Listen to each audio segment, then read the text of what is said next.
وجه عشائر والشيوخ بمدينة الرقم والنخب المجتمعية أيضا، ومن ممثلين عن الأحزاب السياسية وأيضا شخصيات نسوية. قبل ما نبلش يتوجب علينا الوقوف دقيقة صمت على أرواح الشهداء.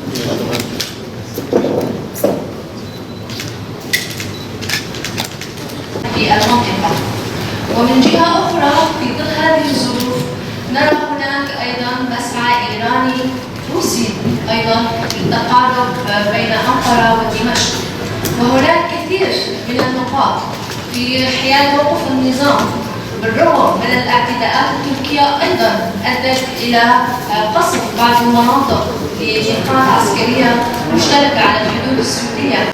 العمل على ضرورة الحل السياسي السوري بين السوريين بكافة تنوعاتهم الإثنية والعرقية من أجل إعادة بناء نظام سياسي تعددي ديمقراطي يعيد الأمن السياسي والاقتصادي والاستقرار في البلاد.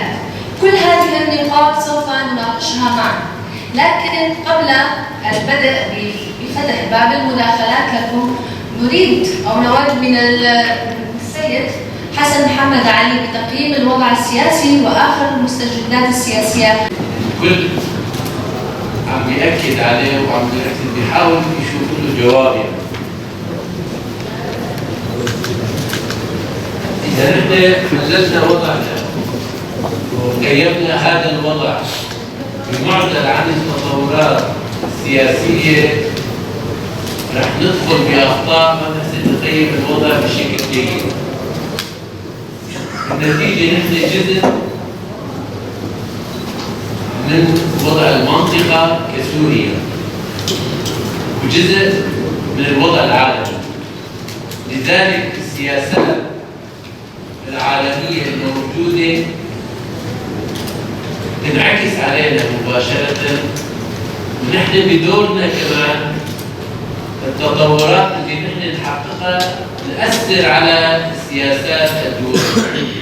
باختصار في لنا جهود تجاه الدول العربية وفي لنا سياسات انه الدول العربية فعلا لازم يكون لهم ثقة وضبط وعم نحسن تجاه هذا الوضع يعني. لكن تعرفوا في كثير دول كيف بيقولوا نحن مشان نشرح لكم الوضع هيك بالتفاصيل. مثلا مصر في لهم تخوف مشان تكونوا بالصورة، تخوفهم من ايش؟ بيقولوا نحن متخوفين من اقليم كردستان. اقليم بكره كمان ممكن يلعبوا على هذا التوازن. مثلا الان الروس محاصرين نتيجة الحرب الأوكرانية، العقوبات اللي تم فرضها على روسيا، الروس بيشوفوا انه الاتراك هن المدخل او الاحداث التي حصلت في السودان ومقتل احد المتظاهرين وليان معروف.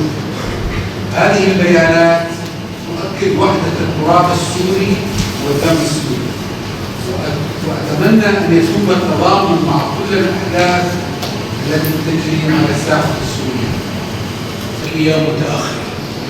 قبل الطورانيين بمئات السنين كان هناك عرب وكان هناك ترك وكان كرد وكان هناك سياسي القوى السوريه الديمقراطيه لان اردوغان والنظام التركي يظلل العالم بان قضيه شمال شرق سوريا هي قضيه كرديه، وهم يهددون الامن القومي التركي.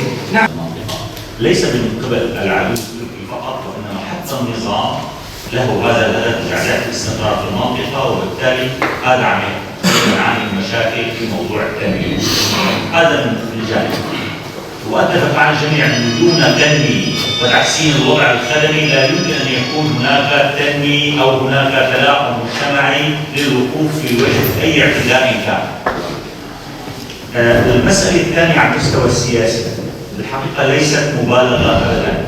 اليوم مجلس سوريا الديمقراطي هو في مصاف الهيئات السياسيه السوريه التي تسعى لان تكون هي الام الجامعه لكل السوريين على كل المستويات. من اجل ذلك اود ان افصل ما تفضل به الرفيق زهاد نحن أولا آخذين قرار بالانفتاح، كان هناك تنوع من السوريين، وكل أعضاء البرلمان الأوروبي كانوا يستمعون من أماكنهم إلى الحوار الذي كان يجري بين السوريين من أجل الوصول إلى تفاهمات وتوافقات للحل السياسي السوري. إذن الآن من يرفع الراية ومن يحاول أن يكون الرافع الحقيقي لإنتاج هيئة سياسية تمثل كل السوريين هو مجلس سوريا للديمقراطية. إذا ما شرحنا الوضع السياسي، ما شفنا السياسات كيف تندار، إذا نظرنا للموضوع ضمن رؤية ضيقة